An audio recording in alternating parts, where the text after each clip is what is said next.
I appreciate Jody coming out today. She's day tripping it from Houston. When you're in this kind of business that she's in, there's not many days off and you're always needed. So Jody has over 25 years of experience in the oil and gas industry with a concentration in environmental and regulatory compliance. Her areas of expertise include all regulatory permitting and compliance functions for outer continental shelf operators, oil spill response planning, training, and spill management team tabletop exercises. Prior to forming J. Connor Consulting Incorporated in 1981, Jody was employed by several independent oil and gas operators. Jody has facilitated, trained, and participated in spill drills around the world, including China, Italy, Greece, London, and Norway. She has been a guest speaker for many conferences and meetings, including the Offshore Technology Conference, PetroSafe, Society of Petroleum Engineers, Texas A&M Sea Grant Program, and International Association of Drilling Contractors. Jody served as an industry representative on the Minerals Management Oil Spill Response Plan Task Force Development and have received the MMS Corporate Leadership Award. Please help me welcome Jody with us here today. All right, thank you so much. Happy to be here. I actually started my company in 1981 in Lafayette, Louisiana, so I always feel like it was a good luck charm, and I'm always happy to be back here. Day tripping, it's not easy, but I was happy to come, and thank you for the introduction. So today, I'm going to talk about, my key topics are going to be the post-Deepwater Horizon regulatory challenges that were faced by both industry and the regulators, and some current landscape of regulations for operators, as well as look at some future proposed regulations. My speech is more getting down to the nitty-gritty of the requirements, and so I'm going to just get it started with this quick and easy slide. I call this my 2-minute slide. I think it's important to look back at the first year after Deepwater Horizon, because the impact of the investigations and the reports that were conducted during that time have had an impact and will continue to have an impact on regulations. So, as you know, the incident, Deepwater Horizon, occurred April the 20th, 2010, and the President Obama asked the then Secretary of the Interior, Ken Salazar, to conduct a safety measures investigation to see if there's anything that needed to be immediately added as far as safety measures for offshore operations. That report was due back to the President in 30 days, and indeed it was submitted to him May 27th. 3 days later, deepwater drilling was suspended for 6 months, so the moratorium was on. The Gulf of Mexico, the Virginia, and the Alaska lease sales were canceled. Shortly after that, the MMS, the Minerals Management Service, was abolished, and a temporary agency, BOMER, the Bureau of Ocean Energy Management Regulations and Enforcement, took over the role of MMS. We had new rules through a notice to lessee. I'm not sure if you're familiar with NTLs, but an NTL is supposed to be a guideline or clarification of a regulation. Sometimes it looks a lot like a regulation, and in this case it did. But it was a new NTL on how to calculate your worst case discharge volume spill. The moratorium ended early, as Commissioner Angel said, on October the 12th, but within 3 days we had new final rules for drilling safety, and also we had a new final rule on SIMS, the Safety and Environmental Management System. Another NTL was issued requiring containment systems for any well that was being drilled with a subsea blowout preventer or from a floater. And then, although the moratorium ended in October, the first permit was not issued until March of 2011. So all of that sort of led to this during 2010 to 2012. The pressure was on both the industry and the government to improve safety. We had to have well containment equipment. We had to have effective spill response equipment. And The government was under a lot of pressure to end the moratorium and yet to avoid litigation. Somebody had a question about environmentalists. The government was being taken to court by a lot of environmental groups over issuing permits. So they were trying to avoid litigation with their new regulations as well. During the next, where do I click this to? Oh, sorry. So there were numerous investigations after the incident, and from these 8 major investigations and reports comes the new rules and regulations. A lot of lessons learned, and we're still seeing, and we will see in the future, new regulations based on these investigations and the final reports from these investigations. One of those, the National Commission on Deepwater Horizon oil spill, that report included some tough criticism for industry and the regulators. The changes in industry safety, and the Commission noted that there needed to be significant changes in safety and in, again, containment and spill response, and as well as corporate culture and management behavior.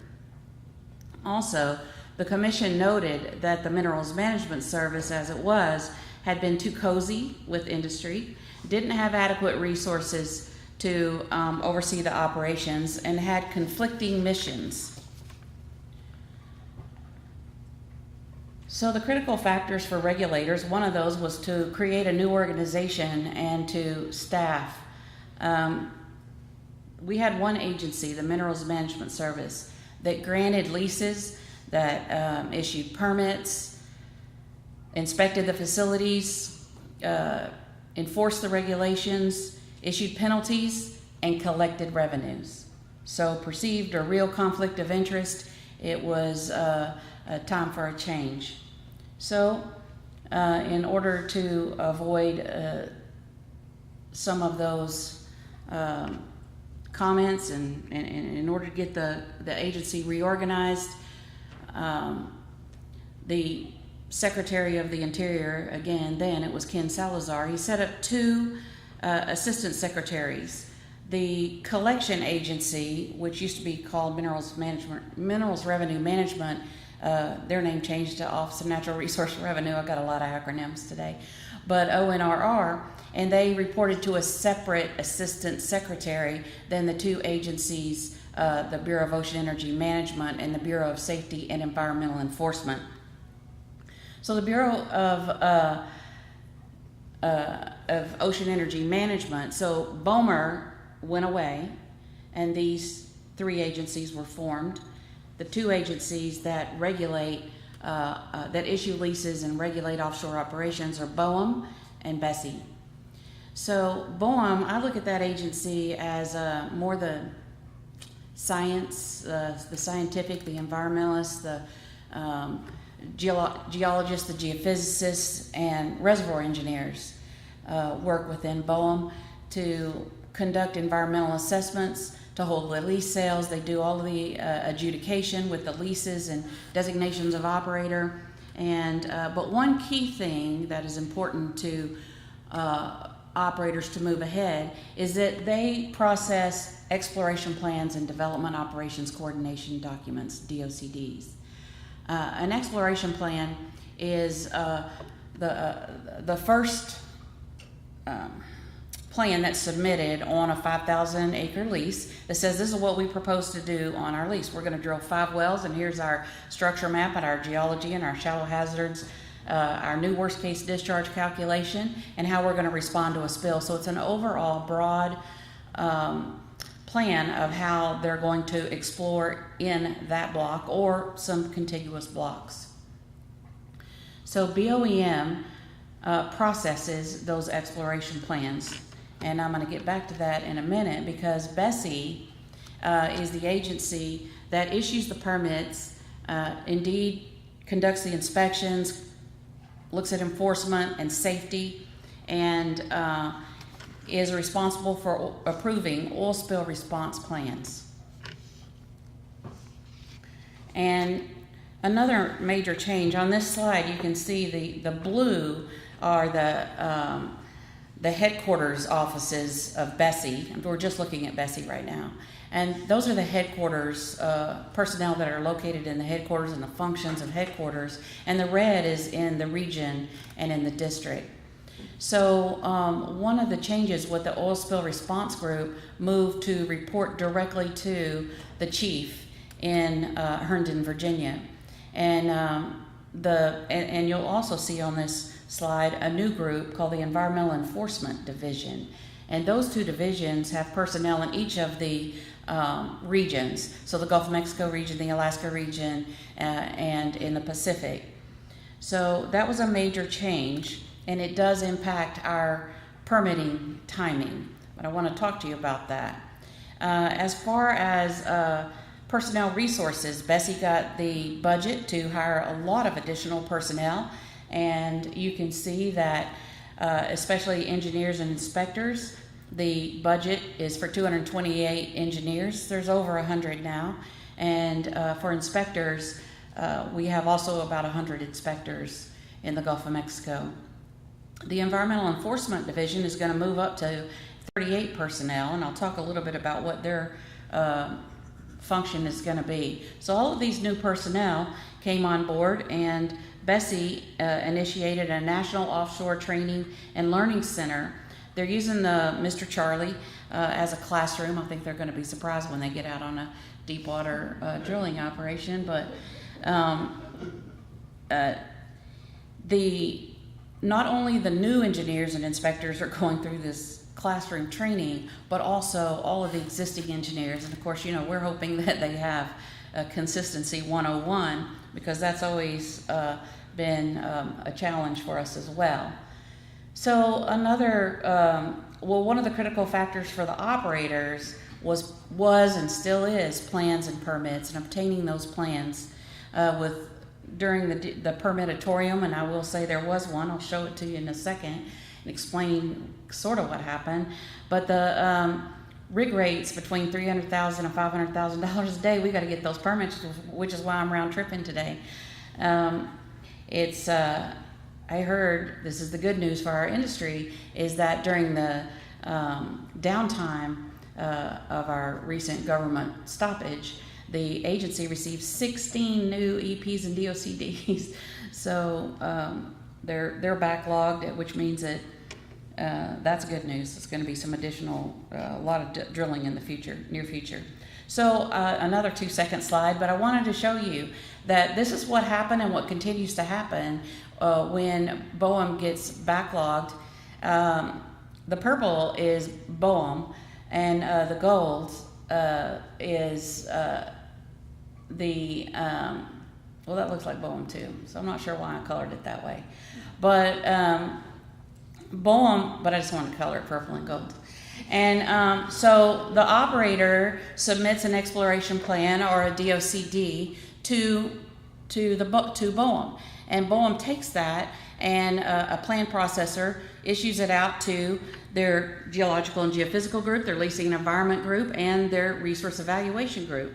And all of these groups make sure that they have everything that's needed to process the plan. So as part of the regulations under 30 CFR 250, the agency has 15 days to deem that plan submitted. In other words, go through that plan and make sure that all of the information is there so that they can process the plan. If the information is not there, the agency stops the clock, stops that 15-day clock, advises the operator, I have a request for information, and from the time the operator resubmits that data, then the clock starts again. It starts over, actually, and they have another 15 days. So, as someone who processes these and has been since the 80s, we saw on that 14th day that there would be a request for information. And so we would follow up with that request for information, and then there'd be another request for information. So from the time the plan gets deemed submitted, the agency has 30 days to then process the plan. And so on the 29th day, we would get a request for information for one of those groups, or there would be a different figure by that reservoir engineer as far as the worst case discharge volume. And the operator had to change the volume, which meant over on the other side where Bessie is updating the oil spill response plan approval, that worst case discharge affects that oil spill response plan approval. So we'd be back to zero with updating that plan.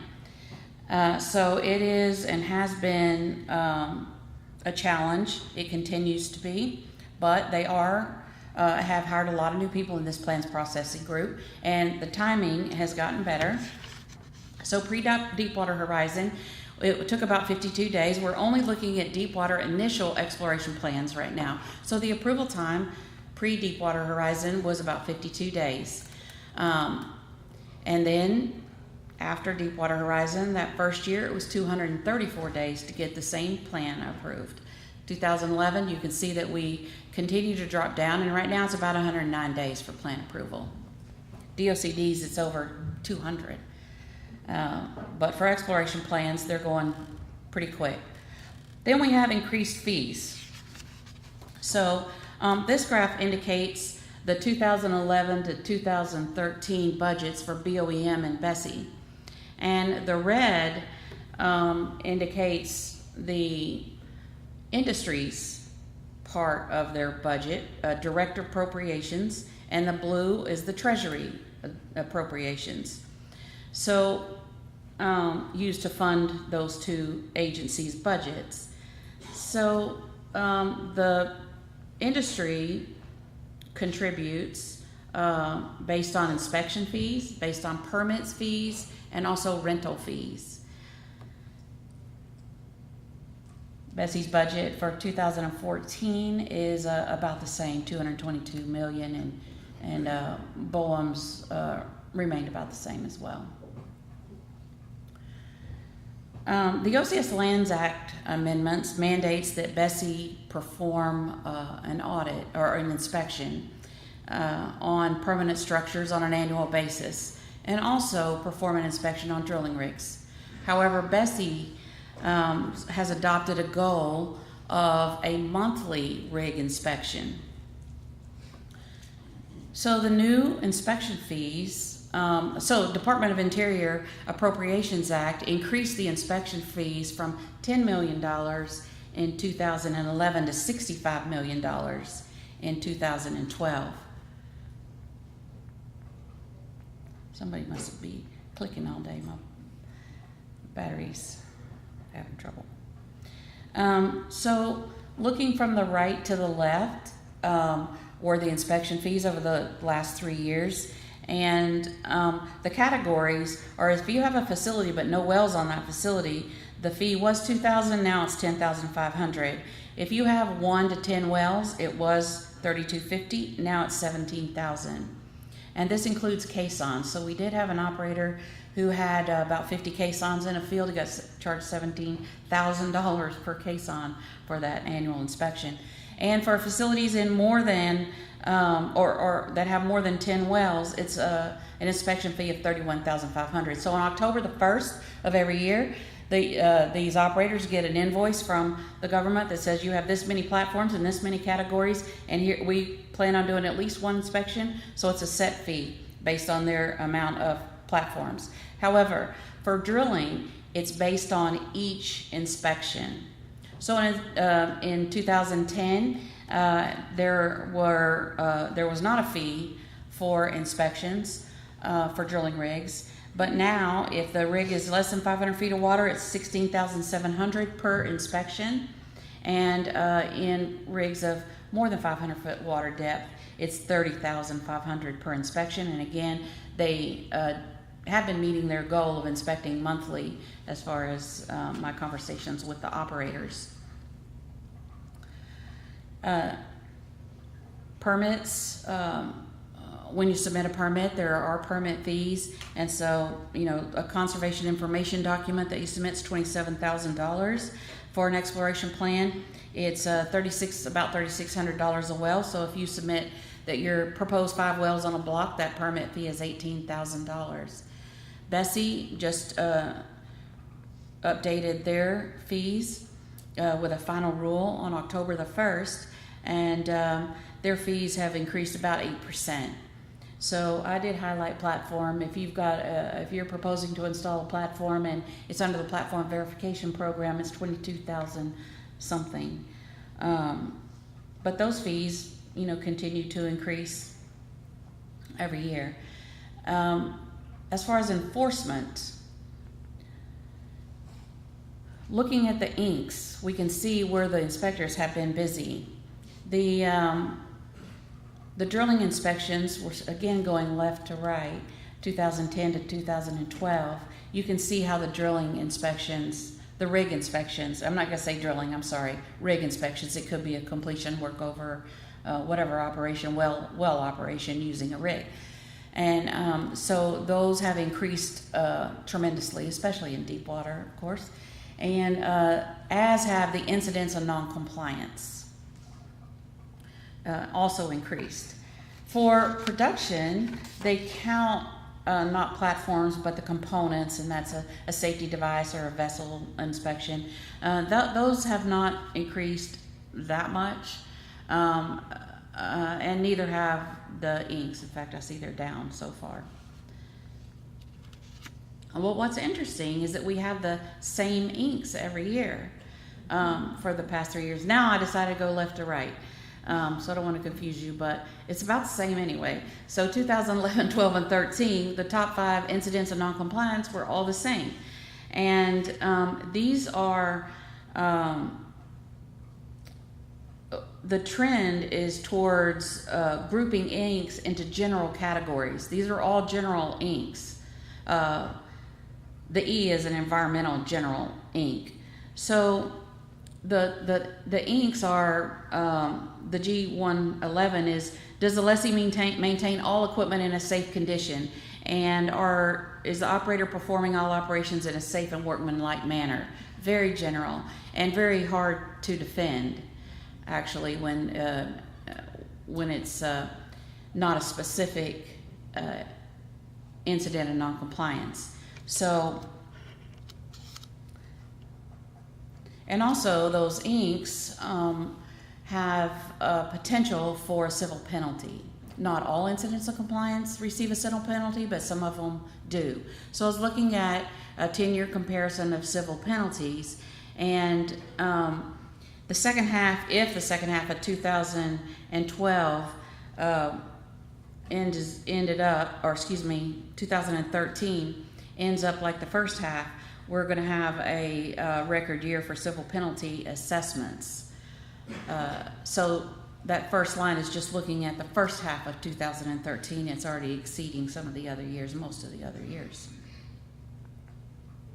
And Bessie, Michael Bromwich, the director, used the word transparent in almost every speech. And so this is carried over, and we've got some transparent oversight. And that means that Bessie has a new program called IC. And that the agency is publishing the incidents of noncompliance.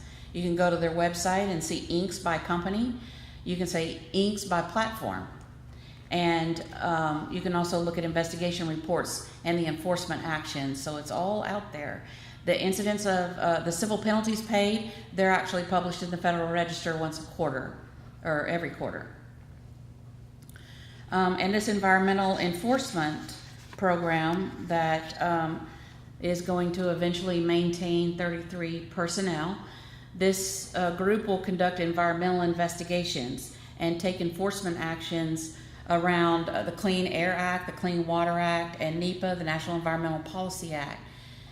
If a platform, one thing that we've seen that they've already started asking for additional information and resubmittals is if there's a platform offshore and you've got you submitted a development plan a long time ago. With that development plan, you had to submit an air quality review. However, in the meantime, maybe you installed some new generators and some compressors. And so this environmental enforcement group is going back and looking at your air emissions now versus when you submitted your estimate maybe 10, 15 years ago. So a lot of operators are having to resubmit their development plans with new estimates for air quality review. So that's just an example of this enforcement program and their activities. For Bessie Oil Spill Response Preparedness, they're beefing up the unannounced drill program. This is a program where Bessie goes to an operator. They may land offshore. They may go to a contract spill management team and provide a scenario. You've just had an incident, a well blowout. It could be a production, or it could be a pipeline. And we're going to observe as you call your team together and respond to this incident. So they've been conducting these drills for a long time. It's just that they're going to beef up the drills. And in the past, most of the drills have been tabletop exercises. Now Bessie's testing, is testing the plan. So it says in your plan that you can move equipment from Ingleside to Fushan in 11 hours. So we want to see you do it. So there's actually a mobilization type drill where they recently asked an operator to mobilize some equipment all the way down I-10.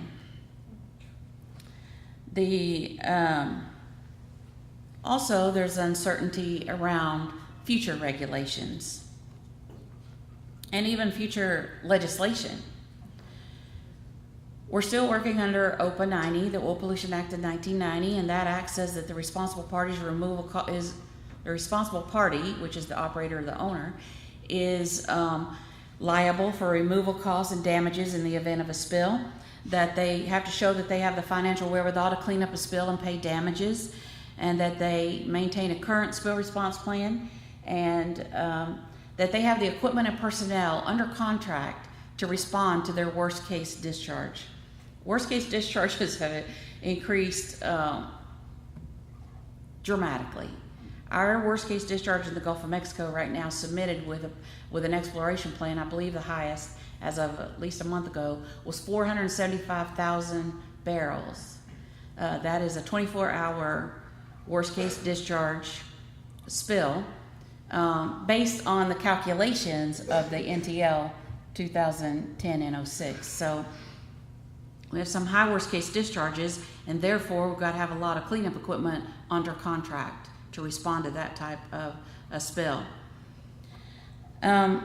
So currently, operators have to show that they have the financial wherewithal somewhere. If you're in the OCS, the Outer Continental Shelf, you've got to have somewhere between $35 million and $150 million in financial security. Most of the majors self-insure, and most of the independents purchase insurance. The liability is the total cost of cleanup plus up to $75 million in damages. So there has not been any new legislation post-Deepwater Horizon, but it is always on the horizon, and industry has some concern over new legislation.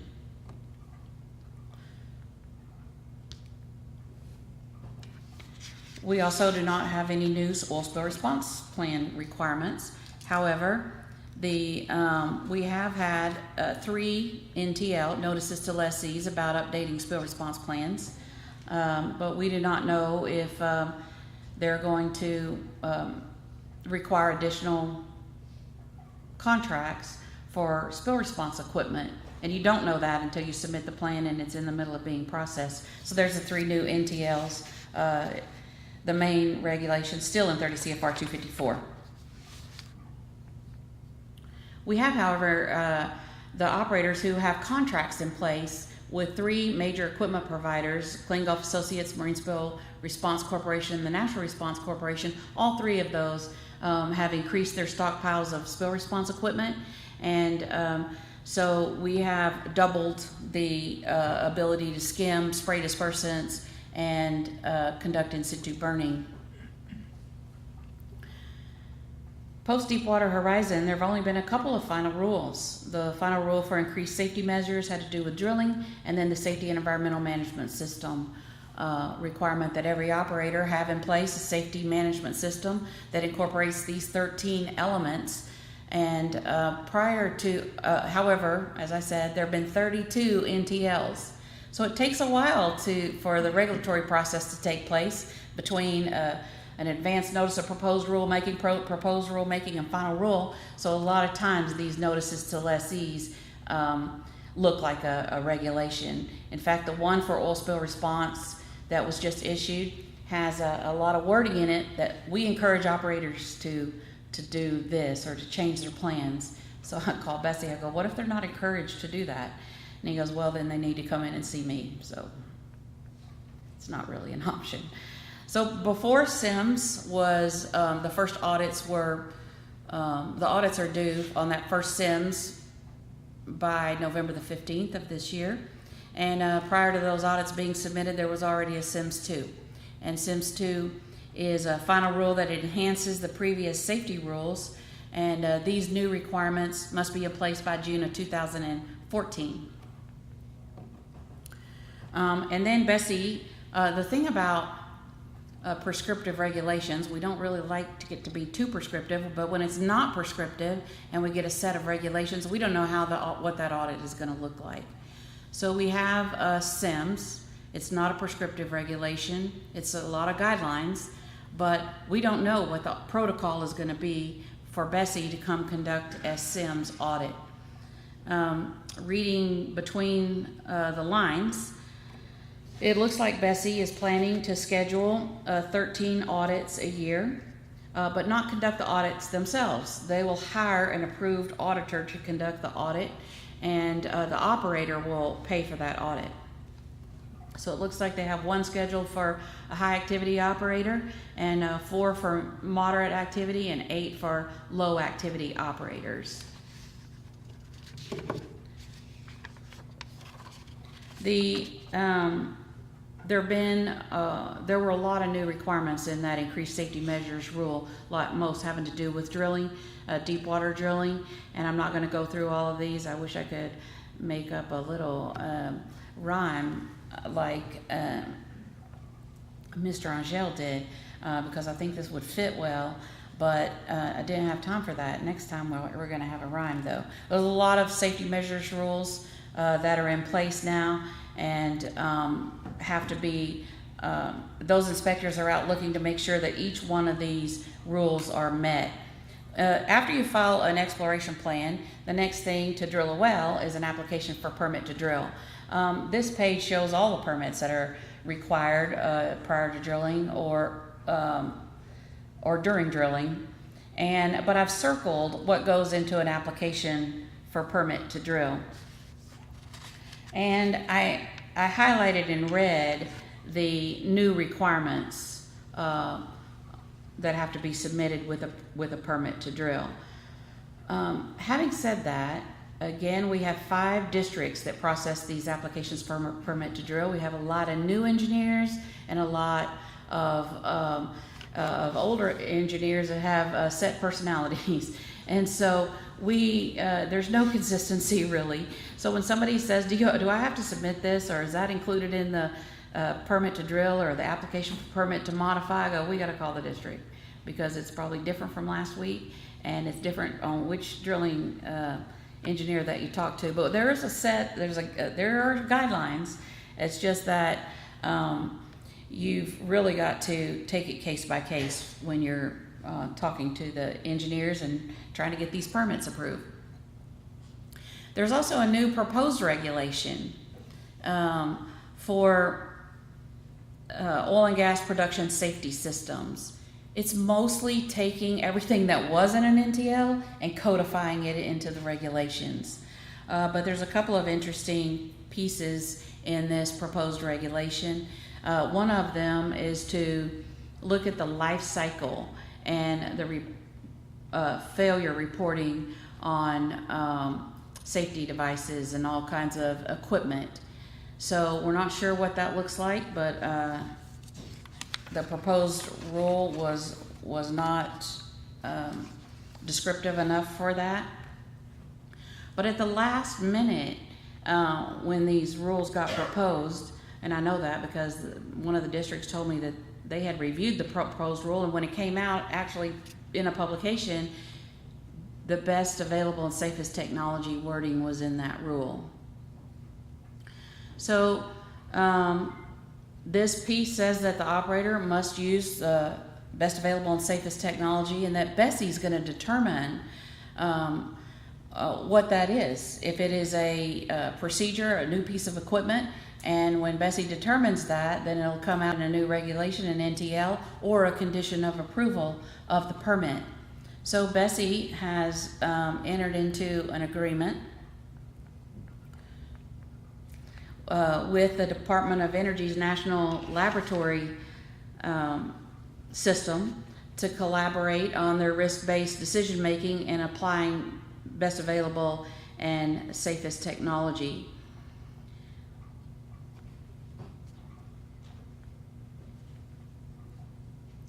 We do expect in the near future another rule, it'll be a proposed rule to enhance the requirements for blowout preventers. I'm sure there will be some reference to best available and safest technology. We're looking at some new regulations for pipelines and again, decommissioning of offshore facilities. We're expecting another rule for that.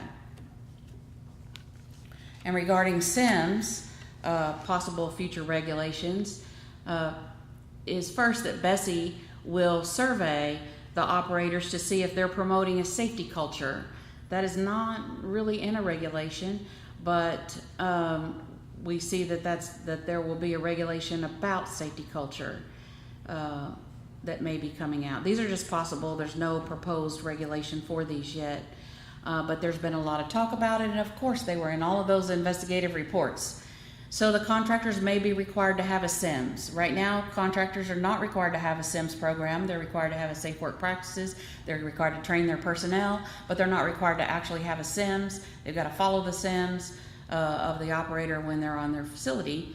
But possible future regulations are that contractors may be required to have a safety and environmental management system program that is in compliance with APIRP 75, which is the standard by which operators operate their SIMS. And there may be a more prescriptive approach for establishing worker qualifications and evidence of capabilities, skills, and knowledge for the workers offshore.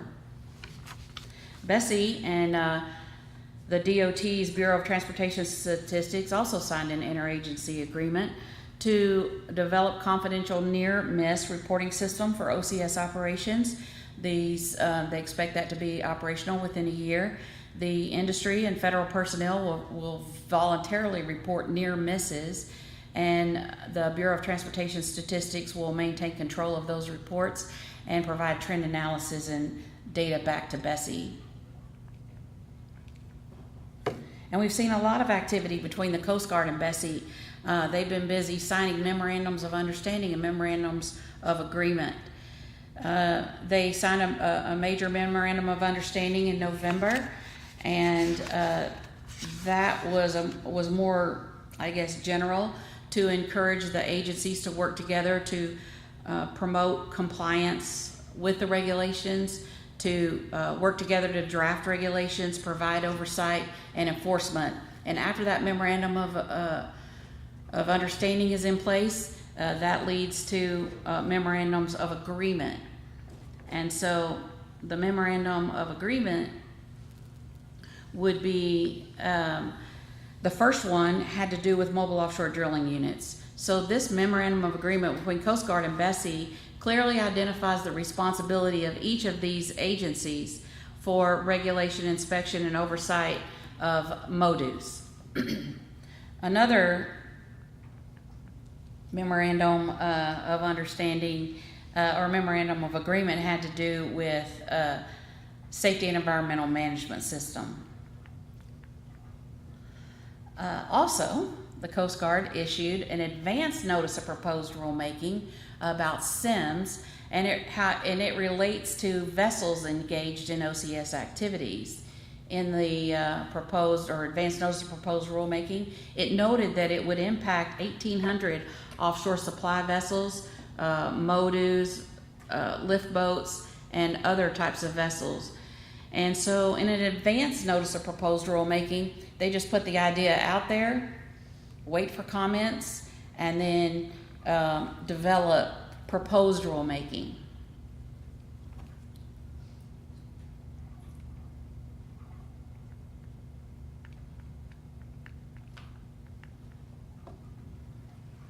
So, let's review. The department, we've accomplished a lot in the last few years, both agencies and the industry. The agencies are now reorganized and they're functional. They continue to hire additional personnel, and so hopefully we'll get back up to speed with permitting. It'll never be the way it was pre-Deepwater Horizon, but at least we know that we can enter into long-term contracts and keep those rigs running by submitting those plans and permits far in advance. The safety and environmental management system is implemented. We've had our first round of audits. Most operators have submitted their audits to the agency. It'll be interesting to hear what the agency has to say about those audits in the next few months. And I believe that we'll, hear back from them. We have new standards for drilling safety and blowout preventers. The Helix and Marine Well Containment Company both have subsea containment systems in place. Those systems have been tested and proved functional by the agency. And we have spill response capabilities that have increased. And again, the timing for plans and permit approvals continue to increase. So we're hopeful about that. Oh, and that's it. That's just a little bit of, like I said, it was sort of the nitty gritty. So I think I have time for some questions. Anybody has any questions about any of that? Hey, Jody, I got a question. Yeah. Can you give me a clear distinction between mainly the time frame of an APM versus an amendment to the original APM? In other words, when you submit for an APM, the submission goes through and it's either in the process of approval or it gets approved, and then for whatever reason something changes before the job loads out. Okay. Do y'all basically have to go to the back of the line again with the amendment, or is there like a fast track, like pre-registration? No. Good. And an APM is an application for permit to modify. So whether it's an application for permit to drill or an application for permit to modify, it depends. Typically an application for permit to modify is a little bit quicker. But even going back to the exploration plans and the development plans, as well as the permits to drill and application for permit to modify, Bessie does work with industry. If you have a rig under contract, or if you're out there doing some work and you need a modification, you're going to go to the top of the list. Yeah, I think on the RPMs, I know he has a good point. I kind of envision having to, in a lot of cases, file an RPM because document drawings do not match the original APM. You need approval up front, but what's actually sent is not quite what you hope to send, whether it be a console, a power pack, a well test, P&ID, or whatever. And so I can foresee RPMs being almost on every job on remedial type work. Absolutely. That's true. And again, for that type of, it depends on the workload at the time. They try to get you back in the queue and not have to go to the bottom. But when districts, and this is the rumor supposedly, when districts say that it has to go through regional, is that in fact where it has to go to get final approval? Everything has to go through New Orleans? No. Okay. No, permits to drill, and unless it is something having to do with well containment screening tool, those go through New Orleans, or at least through HOMA to some of the experts. But for permits to drill, APMs, RPMs, those are all district. I would challenge that. Yeah, to comment on that, Grant, we had a couple of recent ones where we did have a different coil tubing power pack and console that was not exactly what was in the original APM. Correct. And they got out there and we didn't file an RPM, and what they want to see when the inspectors go out there, the paperwork better match with what's on location. That's right. And whether it be well test equipment, flowback equipment, or coiled tubing equipment or whatever additional paperwork's required to go with the APM that they're looking at. So when they get the location, it better match, or you better be in the process of getting an RPM, you know, in place before they get there. Mhm. Jody, anything like on TLP or on single board riser, request has to go through the through the region? Region, yes. Quick question for you. You threw up a lot of costs. For a deep water well, what would you say the total cost for permitting would be? Have you added them all up? To go from, do you want to include the lease and the, just the permits? Just from the EP. For the EP through, no, I couldn't do that. It'd be a lot, depends. I mean, I think I would take I've done this before actually, well, it wasn't I think he was lieutenant governor, whatever Mr. Angel's name was, his title was, but I did help him during the permitatorium and I gave him that kind of information. So I did take a well, I don't remember the final number, but I did take a well, assume that it was submitted in an exploration plan, so that's, you know, you can start with $18,000 and then take it through to production, but I couldn't give you that number right now, sorry, it's a lot.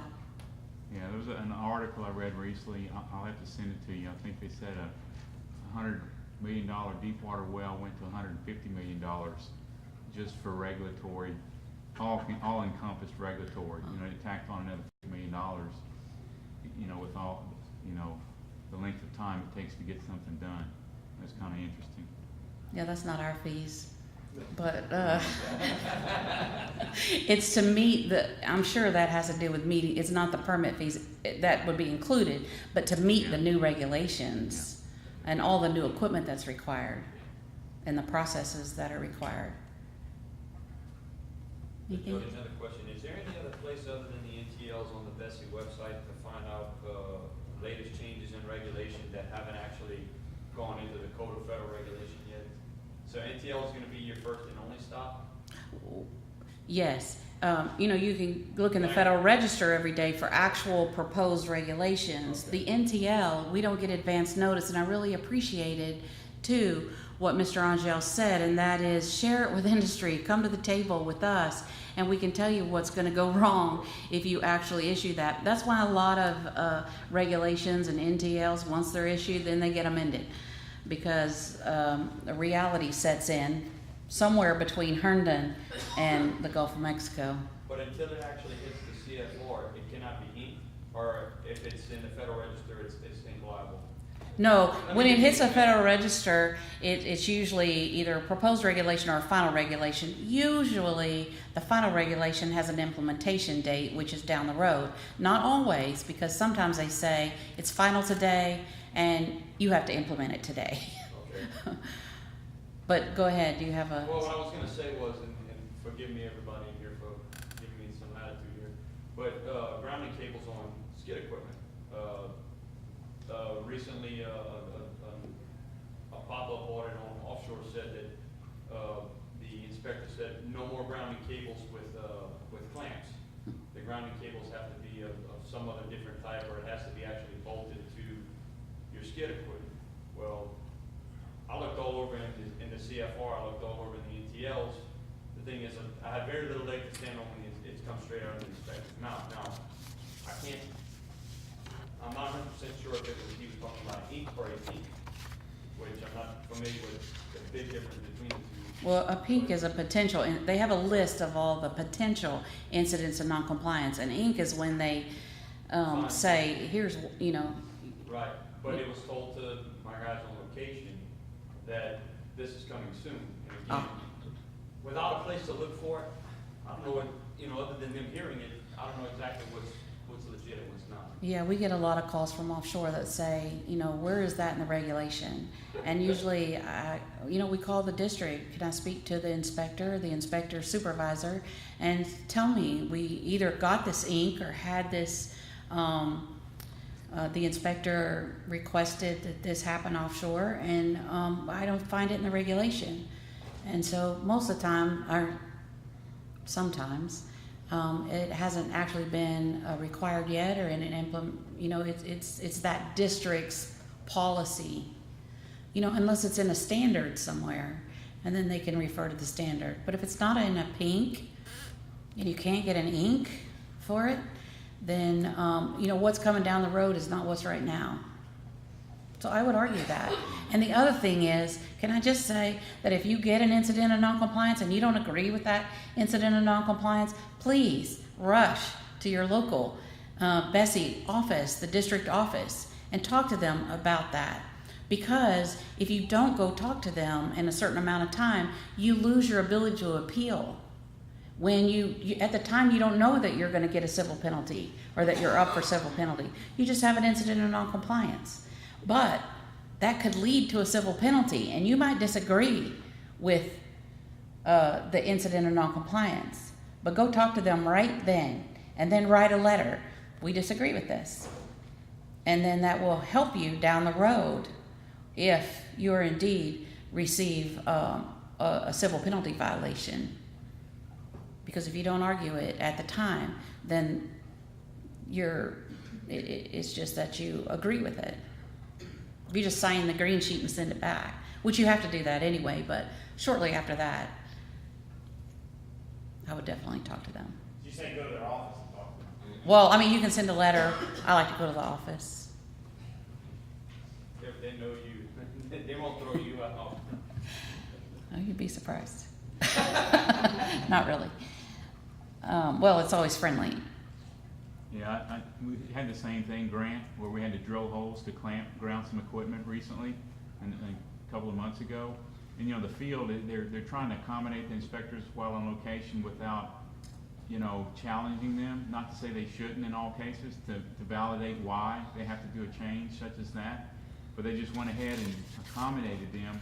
We didn't follow up with, the company I was working for didn't follow up on, hey, we need to find out if this is required or if just, a particular desire by one inspector, in terms of doing things. Some of the things, Greg, that they're bringing up, that was just one incident. But some of the things that they're bringing up, it's talking about actually, like you said, modifying equipment on location. There's just certain things that you cannot do in the field, regardless of what their requirements are. It's either unsafe or it's just not, it's not practical. Yeah. And again, that's why my comment was, where do we look for at least a hint that this could be a regulation? Because if it's just something that came up out of this inspector's mind, If it's in an NTO, you're not going to get any advance notice. If it's a final rule, you would have seen a proposed notice of rulemaking. Once a proposed notice of rulemaking is issued and the public, including industry, has an opportunity to comment on that proposed rule regulation, the agency has to address every comment in the preamble to the final rule to say, somebody comment on this is how we see that, we agree, we disagree, and go forward. But for NTLs, no, we don't get to see those. Industry. Yeah, we're trying to get in a practice of requesting them to show us where that's required. Not that we're trying to argue with them, but just say, we didn't realize that. Where is it in the regulations that require us to do this particular installation, whatever it may be, and try to get it on paper. And if things don't work out, like Jody said, call and not challenge them, but just try to get clarification to make sure that you're not setting yourself up for an ink that you got to go get rescinded because you didn't do anything about it at the time it was going on. And the key words you said is it might not be safe to do that on location. And so I definitely would, tell them it's, you got to stop work authority coming. So, okay, anything else? Thank you so much. Yes, sir? You may have covered this, I apologize. It's okay. Who performs or conducts the SIMS audit? Well, for when it's an internal audit like this year, Well, you mentioned that the SIMS okay, has been implemented. yes. And my next follow-up is going to be, is it part of a permit phase or is it an inspection component? Okay, And who would do that audit? all right. This first session, all of the audits that were due November the 15th, You could get an independent third party to conduct your audit, or you could actually conduct the audit internally with a lead. However, the new rules under SIMS 2 is that there has to be accredited bureaus, and those accredited bureaus they approve accredited service providers, and that's really still called an independent third party. So it will have to be an independent third party, at least leading the audit. You could have personnel on your that the operator might have personnel that are familiar with their program that work as a team on the audit, but the lead auditor has to be someone who is approved. And the Center for Offshore Safety is leading that effort. Hey Jody, one last question. As far as the kind of the GCAT or a group, a group that takes care of our industry spokesperson, is GCAT still kind of the primary group, or are there other groups that advocate on, when they want to, submit comments to certain regulations? Who kind of is our spokesperson from a group standpoint? Well, Offshore Operator Committee, I think, takes the lead. They actually respond for industry. They get comments from industry. It's a framework of operators that work on the head committee, and then there's all kinds of technical subcommittees that keep up with the proposed rules and also gather comments and respond. So Offshore Operator Committee and GCAT. Okay. And I just had one last question. I apologize. A lot of things. I see the API RP practices now being incorporated into the CFR, 250 or CFR 30 CFR 250 API. They extend the inkable violations to API now. As rolling those is not just what's in the CFR, but API regulations you can get inked on not following certain things. And are you seeing that? Yes. More? A lot of standards are incorporated by reference, and when they're incorporated by reference, they're a regulation. Okay.